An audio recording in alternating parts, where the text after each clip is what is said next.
Hey guys, welcome back to my channel. So for today's video, nandito po tayo sa Mendez, Cavite.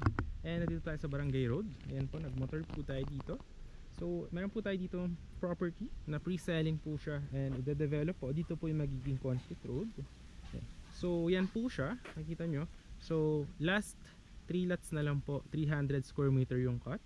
So loaded na po sa may price natin yung transfer fee sa pagpapalipat ng title ng ating property. So yan, along barangay, pag diniretso nyo po dito going to Tagaytay is around 8 minutes. Pag naman po lumabas kayo dyan, marami naman mga hardware na mga bilihan ng mga panggawa ng house. Yan. So mura lang po dyan. And dito guys, kapag na-develop na po ito, yung ating project is karoon siya ng concrete road, drainages, perimeter fences, and any house design upon full development. So last 3 lots na lang po siya, 300 square meter, ayan po siya. So at the end of the video is papaliparin ko yung drone, yung ating motor is papadaanin natin going from this Barangay Road going to Tagaytay. So yun, makikita nyo yung daan, so napalapit lang. Munisipyo ng Mendez is around 4 minutes or 3 minutes, ayan. Then siguro para makita nyo muna yung lawak itong property is paliparan muna natin ng drone shot that you will see here on 3, 2, 1. Ito po yung drone shot itong property na to.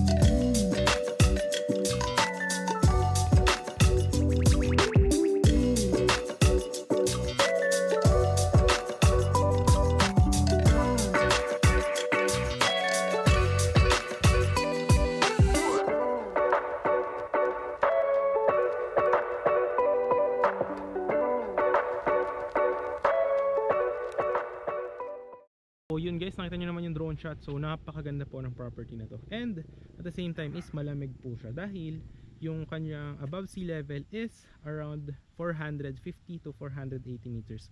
Tagaytay is around 500 meters above sea level. Dito po nasa around, malapit na rin siya sa 500 meters above sea level. Kaya malamig din po yung weather. So as of now, medyo makulimlim, which is normal weather here on Mendez, Cavite. And nakita nyo naman yung drone shot ng ating property. So malawak po siya. So at the sa dulo po ng property, gagawan din yan ng perimeter fences.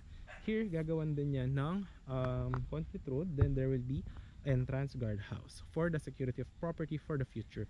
And ano ba yung magiging itsura nitong property natin on the future? So makita nyo dito in 3, 2, 1. Ito po ay magiging sample na itsura nitong project natin.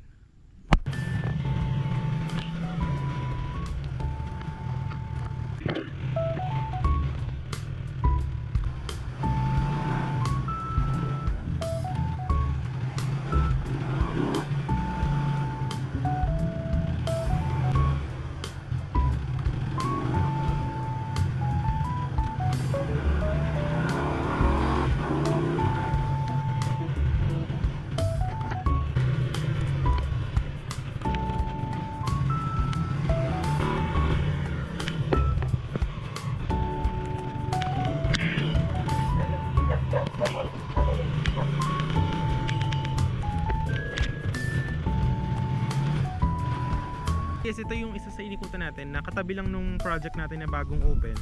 So ganito rin yung magiging itsura nung property after development. So yung sinasabi ko sa inyo, may mga concrete roads. Tapos yan, any house design, pwede rin na parang mini farm, ganyan. So depende po sa inyo. Tapos magkakaroon din yun ng mga lines sa kuryente, ganyan. Tapos yan, pwede rin ng mga malaking houses or what. So yan, mga ganyan. Pwede nyo rin bakudan, tapos lagay ng mga halaman. So depende na po yan sa inyo. So yan, actually dito katabi niya lang din tong yung project namin na yun na bagong bukas. So dito is yung mga client na kumuhas dati, yan, natapos na kasi yung development dito. So yan, dito na sila nakatira. So actually mga ano lang to, mga actually 7 minutes to Tagaytay. Yung sa property kanina mga 10 minutes, kasi mga 3 minutes from the property going to this one. So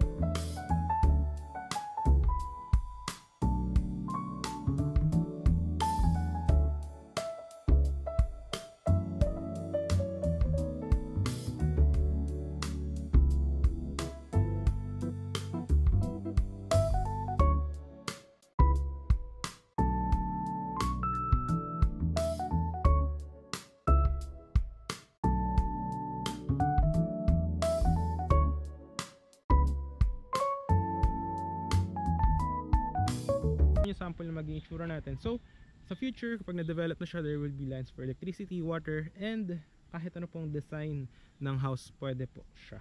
And then gusto mo na mini garden, pwede rin siya. If you want to make a swimming pool for your retirement house, retirement lot, is depende na po yun sa inyo. So siguro lakaran natin para makita nyo din yung mga available natin na mga lots. So yeah, let's go. Alright, so at the end of the video guys, papakita ko sa inyo yung sample na magiging itsura nito, ha. Ay yung from this barangay road going to Tagaytay. Okay? So yun siya guys, as of now pinyahan po siya. So kaka-open nyo lang this month, no? Kaka-open na ng project ito this month. So yan, pag na-develop na po siya, nag-start ng development, talaga ng concrete road. Yan pong may flag na yan, tsaka po yung may flag po na yan, makikita nyo po. So dyan yung gagawin concrete road papasok. Then there will be available lots here. Yan, may mga available lots din po tayo doon. Ayan. So actually maganda yung ating property. So mataba yung lupa dito guys. So pinyahan po siya dati. Ngayon medyo maambon lang and malamig at the same time. So yun, last 3 lots, 300 square meter. Ayan po siya, pinyahan siya right now. So pagka na-clear out na yan, no, mataba po yung lupa, pwede rin yung taniman sa future, no? So yun, maraming salamat sa panonood guys. Siguro I will show you na yung video ng ating pagmumotor from this property going to Tagaytay para makita nyo and ma-appreciate nyo rin siya. Nakita nyo naman yung drone shot ng property. So yun po yung kalakihan niya. Along Barangay Road lang siya and malapit sa munisipyo. So yun guys, please watch yung ating video from this property going to